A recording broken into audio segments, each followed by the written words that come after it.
Hello students.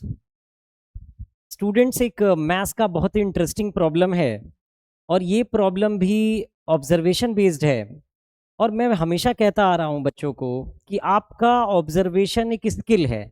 इसको day by day बढ़ाइए, day by day आप इसको इन्हेंस कीजिए। कैसे इन्हेंस करते हैं? आपको कोई प्रॉब्लम मिला, आप उसको बनाए, नहीं बना, आपने दोबारा सोचा, आपने कई बार ट्राई मारा, 2 4 5 बार ट्राई मारा, ट्राई मार कर भी बहुत सारे पैटर्न्स आपने खुद भी ऑब्जर्व किए कि अच्छा ऐसा कर रहे हैं तो ये रिजल्ट आ रहा है, ऐसा कर रहे हैं तो ये रिजल्ट आ रहा है, इस तरह से बना रहे हैं तो ये पैटर्न फंस रहा है, इस तरह से कर रहे हैं तो ये आ रहा है। ये क्या होता है? ये आपके ऑब्जर्वेशंस को बढ़ाता है। अब उसी से रिलेटेड अब हमारे पास क्या है, एक क्वेश्चन है। अब ये क्वेश्चन पूरा का पूरा ऑब्जर्वेशन बेस्ड है और मैथ्स के एक अच्छे प्रॉब्लम्स में से एक है। चलिए इसको सॉल्व करते हैं और सॉल्व करके अपने लिए कुछ रिजल्ट फाइंड आउट करने की कोशिश करते हैं।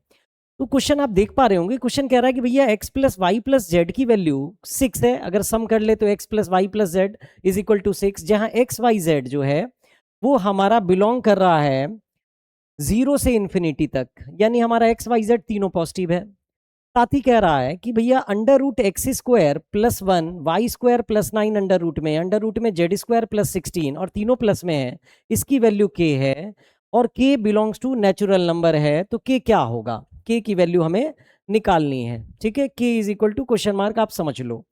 ठीक है, चलिए देखते हैं, पैटर्न को रिकॉग्नाइज करने की कोशिश करते हैं और समझते हैं क्या होगा। तो आप थोड़ा ध्यान देख पा रहे होगे तो यहाँ 1 लिखा हुआ है, यहाँ 9 लिखा हुआ है और यहाँ 16 लिखा हुआ है। 1 को हम लोग 1 का स्क्वायर बोल सकते हैं, 9 को हम लोग 3 का स्क्वायर बोल सकते हैं और 16 को हम लोग 4 का स्क्वायर बोल सकते हैं। ठीक है, तो इसका मतलब आपको ये समझ में आ रहा है कि ये अंडर रूट ए स्क्वायर प्लस बी स्क्वायर का पैटर्न है। हाँ सर। तो थोड़ा देर के लिए आप समझो कि अगर हमारे पास एक ट्राइंगल होता, ये ए होता, ये बी होता, तो ये अंडर रूट ए स्क्वायर प्लस बी स्क्वायर तो होता ही होता। इसका मतलब अगर हम कुछ ट्रायंगल एज्यूम कर ले तो ये हाइपोटेनस आएगा, ये भी हाइपोटेनस आएगा और ये भी क्या आएगा? हाइपोटेनस। ठीक है, और हमें 3 हाइपोटेनस का सम निकालना है एक ट्रायंगल के लिए, जिसमें एक साइड लेंथ x है 1 है, एक साइड लेंथ y है 3 है, एक साइड लेंथ z है और एक साइड लेंथ 4 है उसका। तो चलिए देखते हैं इस ट्रायंगल के कंसेप्ट पर इसको लाने की कोशिश करते हैं। ये तो हुआ ऑब्जर्व करना कि कैसे ऑब्जर्व किया गया कि ये ए स्क्वायर प्लस बी स्क्वायर के पैटर्न पर है और इसको फिर पाइथागोरस थ्योरम से रिलेट किया गया।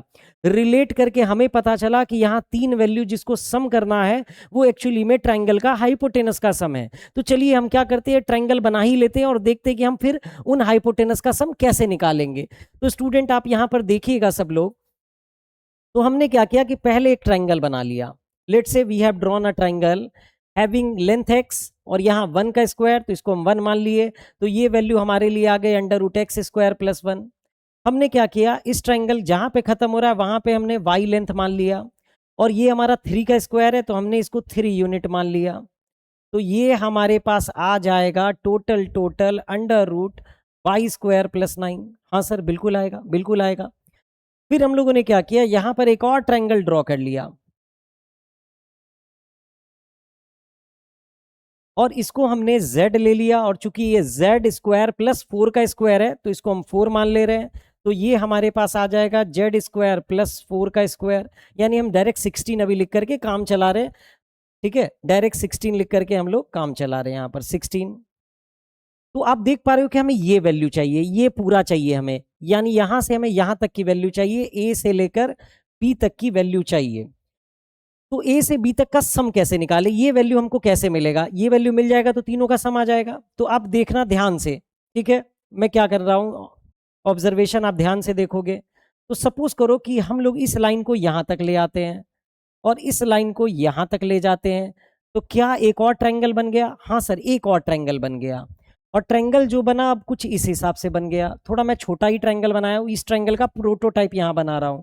तो आप देख पा रहे हो इधर x आया, ये y आया, ये z आया, यानी यहां से यहां तक तीनों value x plus y plus z को रिप्रेजेंट कर दिया। ये पूरी value x plus y plus z को रिप्रेजेंट किया। यहां से यहां तक की वैल्यू क्या हो गई सर? ये 1 थी, ये 3 थी, ये 4 थी, तो 4 3 1 दैट इज 8, ऐड करके ये हमारा 8 आ गया। ये हमारा x plus y plus z आया था, मैंने यहां दिखा दिया, जिसकी वैल्यू हमारे क्वेश्चन में मेंशन थी 6। हाँ सर, मेंशन थी। अब हम लोग क्या कर रहे हैं, अब हम लोग कर ये रहे हैं कि ये 6 था, ये पूरा ऐड होकर 8 आया। हमें यही वैल्यू तो चाहिए जिसका वैल्यू है k, इसको हम लोगों ने k मान लिया क्योंकि यही तीनों सम होकर के आएगा, this plus this plus this, that is k, that is k। तो ये हमारा k हो गया। अब बताओ आराम से k की वैल्यू निकाली जा सकती थी कि नहीं? तो k इज इक्वल टू √8 का स्क्वायर प्लस 6 का स्क्वायर, दैट इज 64 प्लस 36। तो ये हमारे पास कितना हो गया 100, और 100 का बाहर आ गया 10, तो k की वैल्यू 10 थी। उम्मीद है कि आप इस क्वेश्चन को बहुत अच्छे से ऑब्जर्व कर करके, ऑब्जर्व करने वाली स्किल के अंदर आप इसको फिट करोगे, और फिट करके दोबारा कभी ऐसा कोई प्रॉब्लम मिलता है मैथ्स के अंदर तो आप बनाने की कोशिश करोगे। प्रॉब्लम से भागना नहीं है, प्रॉब्लम के पैटर्न को ऑब्जर्व करना है।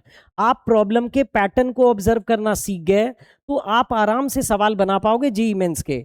जेईई मेंस में लमसम 40% क्वेश्चन ऑब्जर्वेशन बेस्ड रहते हैं। आपको पैटर्न रिकॉग्नाइज करना पड़ता है, चाहे वो परमुटेशन कॉम्बिनेशन का क्वेश्चन हो, चाहे वो क्वाड्रेटिक इक्वेशन और फंक्शन रिलेटेड क्वेश्चन हो, चाहे वो मॉडुलस का क्वेश्चन हो, चाहे वो अलजेब्रा के किसी क्वेश्चन सेक्शन का क्वेश्चन हो, या फिर अगर क्वेश्चन आपके कैलकुलस सेक्शन का भी आ रहा है तो आपको पैटर्न रिकॉग्नाइज करने पड़ते हैं। बाइनोमियल थ्योरम में तो बहुत ज्यादा इसका काम आता है कि पैटर्न रिकॉग्नाइज कीजिए और रिकॉग्नाइज करके प्रॉब्लम को सॉल्व कीजिए। तो उम्मीद है कि आप इस प्रॉब्लम से कुछ ना कुछ तो सीखे ही होंगे। चलिए, थैंक यू बच्चों।